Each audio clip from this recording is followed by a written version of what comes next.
Alright, hey guys, Verlis here, and this is going to be the first episode of Fan Fridays, reviewing a Pokemon battle that is fan submitted. This one is It's a Luigi, I believe. It's a me, Luigi. I also want to talk about how I'm going to do these. I want to do just a run-through of the battle. I haven't even watched it, I just want to see how I would react in these situations, kind of idea, and then really correct it from there. Now I'm starting to watch the quality of battle video improves, and the amount of submissions just goes crazy. So, Protean Greninja using Ice Beam on a Drifblim. Ha! That's why I love Drifblim. Look at that. Half health. He's 3/4 health at the end of this turn and gets a Minimize off. That means if he uses Minimize again, even if it does land, it works really well. Also, Drifblim has Unburden, which is crazy good with that Citrus Berry, so now he's actually faster than a Greninja. Oh, Focus Energy. Oh, that's just dirty. That's so dirty. Let's see how much damage Rock Blast does to Goodra. 1. Critical. Oh, that was a crit. Well, this isn't going to do too much. Ooh. Oh, that's 4. Give it to me. Give it to me. And 5. That crit boost, that Focus Energy, fucking genius. Take these spikes. No, take these spikes. What? Dude, okay. I need to, like, redo Delibird now, because apparently as a spike support anti-hazard Pokemon, he can do some shenanigans. I wonder if it also has a Focus Sash, because, you know, he's kind of frail. Freeze Dry. Why did Freeze Dry do so much damage? Is this a special one? I don't... What's Delibird up to? So... My guess... This is the luckiest Delibird ever to have existed. Oh my god, this battle with Zach is so good. So, let's go and play this battle video and just watch what happens. It's amazing what this... Oh... I had to do a second recording because it hit me halfway through the other recording what was going on, and I feel that the first recording wasn't doing it justice. So Durant, with that entrainment, gives Truant ability to Politoed, making him just an absolute punk. So this is why it works so well. So you're going to endure that first hit. If you get knocked out or not, your opponent is already going to be locked down for this turn. If they switch out, it's not the worst thing that could happen, but if they don't, you get a free switch in, and now Politoed can't do anything, you know? He's not going to get an retaliation attack on Dugtrio, and you can get a Protect.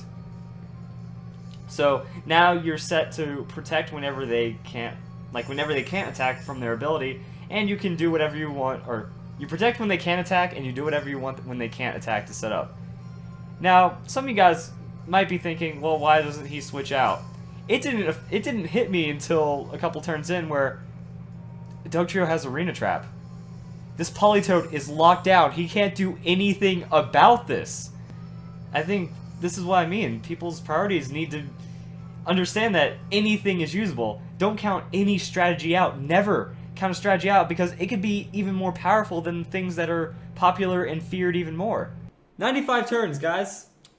Grab some popcorn and listen to me try to just talk and talk and talk and talk and talk. This one is not for the weak at heart. This is the one that if you have a TV show going on in the background, maybe even a movie, or if you're playing League of Legends, or I don't even know, man. Like, 95 turns? So Crobat's at +3 evasion, and this battle's already pretty messed up, because you can't really do anything to Crobat once it's done this. Klefki confuses itself, so we will yet to see what this guy is up to, and Crobat keeps double teaming. Now I can see why this battle is 95 turns. Is it too late if I back out now? So that stall just went way too long. Crobat's been using Fly, and that is a great time for Klefki to switch out, or switch back in, because, you know, Chansey's not getting much done. Crobat's healing up before Chansey can use Seismic Toss. And yes, there it is. We finally get to see that this is indeed my Klefki. Oh yeah, he knocked out the Aegislash. I just remember that. So, Aegislash is down, which means that this guy's at 5 Pokemon, and Crobat, actually, yeah, this guy's Stubbornness is losing him in battle. I'm sorry, my mind has been so wiped from this whole situation that the opponent is so stubborn, he forgot he lost a Pokemon. So he's down to 5.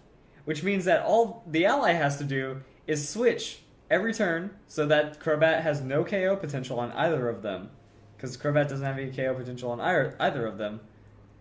And now it's just an insta loss. But yeah, the turn he doesn't switch, Darkrai switches. And then he protects. Like, what is this? I don't know. They're broken. Whew. That's some meaniness right there. That's some mean. I'm starting to feel like this battle is actually staged. That this is two friends saying, hey, maybe we can get Verlicify to spend 30 minutes of his life and watch our battle where all it is double team stalls, and then he'll see how much of a hateful person he is for promoting evasion. I feel like this is a prank now. I feel like this has to be a prank. Either it's a jab at me, or it's a jab at the game, or it's a jab at Smogon, or it's a jab at something for the monotony and silliness of this game. Because that Darkrai has just used Double Team for the 3rd time instead of trying to actually fight. When Double Team is what got both players in this situation to this point, and there's still 12 turns left. I could legitimately split this video up into 3 videos and call them each a separate Fan Friday, and we could have a happy medium. Props to both sides for sticking through this battle. Props to you fans for sticking to this battle. And I'm going to give myself some props for sticking to this battle. So, props for days. And yeah, that's how this game works. And if you guys enjoyed it, leave a like. If you guys hated it, unsubscribe, because I probably deserve that for posting this video. So, I'm stubborn too. Good job, Scotty. You made me do this, and I did it. So, Rotom goes for the Volt Switch after setting up the burn. Because of that special defense weakness, you know, that did about, not quite half, but it did a good amount of damage, chunked into it. And here comes Starmie, which could pose a problem. Ooh, that is something I have not seen before. My goodness. Okay. Words escape me. My God, that's amazing. I was like, words escape me again. So Mineshadow comes in, fakes out. Now Avalugg does have a lot of defenses set up, gets that flinch. I have to talk about that. So, anticipating the Volt Switch most likely, goes for the Mirror Coat. Mirror Coat ends up dishing a KO to the Starmie after Volt Switch happened. That's just a remarkable thing that I've never seen happen before. Starmie was kind of the best bet of handling Avalugg, and I thought Avalugg was in trouble, but that Mirror Coat, just being pure magic. And here comes a huge ice, or avalanche. Alright, so Swoobat. Swoobat has the simple ability, which means its attack harshly fell. It flings, whoa, okay, so it used Fling. That's going to proc speed from the Salac Berry. And then it has a weakness policy, which means that it drastically raises its attack and special attack. And then it uses Amnesia. I wish there was a pause feature, because that's a lot of stats right there. That's +4 from the Amnesia, +4 attack, +4 special attack, and +2 speed, and then using stored power for a KO onto Landorus. What the hell just happened? Really, nothing happens there. Talonflame takes a bit of recoil because of that substitute. Dusclops with the disable, taking away Talonflame's main source of damage, and Wobbuffet with the Encore. Oh! The one-turn shutdown! That's pretty ferocious. And, oh wait, it has the trap! It has the Shadow Tag! That's where it is! And there's another disable, and here comes another Encore. Oh, that's just gross. That's where the strategy was leading the whole time. And then there's the Struggle Trap! What really happened is that Spinda skill swaps the Machamp. And now, Spinda is holding on to the No Guard ability. This is where I got lost, because I wasn't thinking about what Spinda was holding on to, so I was just thinking, alright, Machamp can use close combat and get some awesome defenses, and that could work really well. Spinda goes for the skill swap again, and now it No Guards into the Vanillux. Now we see the Sheer Cold with the No Guard 100% accuracy. You see Pokemon that know Sheer Cold. Anyway, that's Blastoise getting KO'd again. Seen it before. It's a one-hit KO, and that's a crazy Fan Friday. So, and Smeargle roleplays. Oh, I already know where this one's going. Just like that. And I think the main focus right now is going to be getting Aegislash off the field. And there it is. Crazy things that have been spurred by what happens if you put this ability in this Pokemon. You mix things around, and Machamp is getting more play now. Smeargle's starting to come back out. We've been seeing Spindas and Arcanines and even Vanilluxes. Then just, it's so brilliant. If someone has enough confidence to bring a Dunsparce to me, I better be impressed. Dunsparce, though, he's a man. Takes a decent amount of damage from that hit. Oh man, is that... Yes! Keyberry! Oh, I'm excited. So we see Confuse Ray coming in from Rotom, and Dunsparce with the Blizzard? I'm sorry, what is this? Some craziness. Oh, I know what it is. Trying to get the double freeze hacks with Dunsparce's Serene Grace and durability. That's kind of madness. So good switch, Aerodactyl gets in rather safely it looks like, and Confusion lands on Gyarados. So Dunsparce with that Blizzard again hits both this time. Does a little amount of damage, you know. It's a nice strong hit. And Gyarados gets frozen. I wonder how much that Blizzard's going to do to Garchomp, honestly. That's the big question right here. Will it be the KO? Dragon Claw comes in onto Dunsparce. Dunsparce has a ton of defense right now. Just eats up that hit like it's nothing. Rotom brings in the Air Slash. Gonna try to go for a little extra damage, and Dunsparce finishing it off with the Blizzard. And that's how you do it right there. So Dunsparce Rotom having the amazing coverage and just going and winning against what looked like one of the most intimidating teams around. Oh, wow. That amps it up a bit. So it looks like we have a tanky Linoon setting up with that Simple Beam into the Salac Berry. Just flung the Salac Berry, so now gets the double speed. Weakness Policy. Oh my god, this is faster than I could have ever imagined. Into the stockpile. Guys, +4 defense. +4 attack, +4 special attack, and +2 speed in 2 turns. This was beyond anything I could have ever imagined it to be. Hammer Arm's going to knock out the Linoon, but damage has been done. It's already over. And it is a 1 versus 4 right now, I believe. So, Gardevoir does have some ground to cover, but it has the strength of 10 Pokemon right now. And, oh, wow. I think this might technically just win by default to a degree, because it's Manectric's Zebstrika. But Lantern, so Lantern's just going to heal up if they throw something electric at it, and if the opponent doesn't know that, this could be bad for the opponent.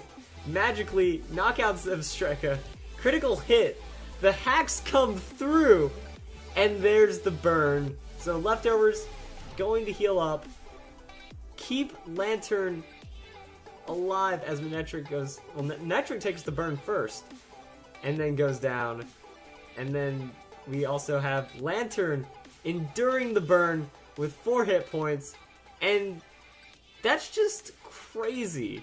But Gyarados is sitting pretty well right now. He's got that double Dragon Dance, and we got a Dunsparce. Please Psych Up. Please Psych Up. Oh my god, I think I realize what's going to happen. Please Dunsparce, you Psych Up on Gyarados and then go and win the battle. That would make my dream come true. And there is the Psych Up. So now we have...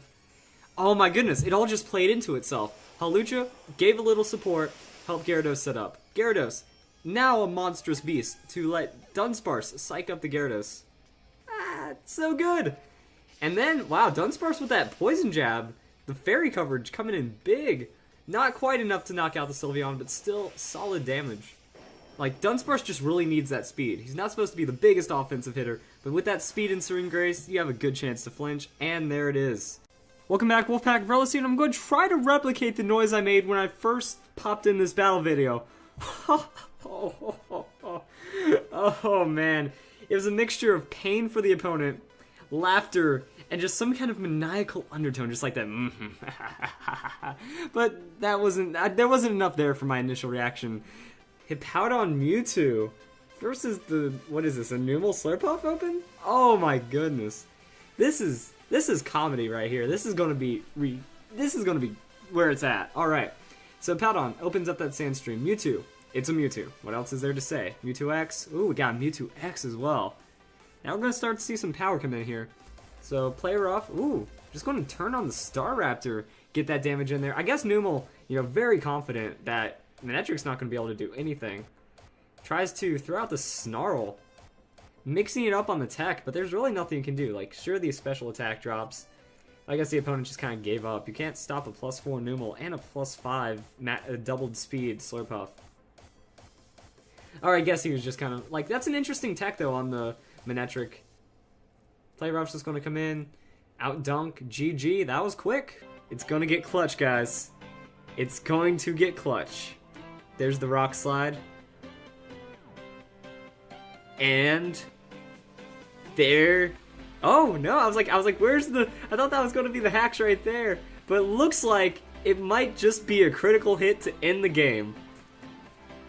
As I said, 6.25 chance. So it looks like it's Modest or some kind of mixed Salamence. Not enough damage to knock out the Garchomp with that Dragon Claw. And now we have Rock Slide not really doing anything, and Metagross comes in. And it's going to be a 1v3, so I'm kind of crazy on seeing where this one's going to go. Salamence ends up withdrawing, not really going to get much done with the Dragon Pulse. Mawile comes in, and then Metagross is going to try to do something. So Clear Body's not going to let Intimidate happen, which is nice. Garchomp's is going to Protect, so it's like a free turn. Like, he's switching in, we're going to get our Scout, and Metagross throwing out the Bullet Punch onto Mawile. So that was supposed to be hitting Salamence, and now the turn kind of resets. So Mawile comes in, going to Mega Evolve, and now I think we're going to get into a crazy dynamic.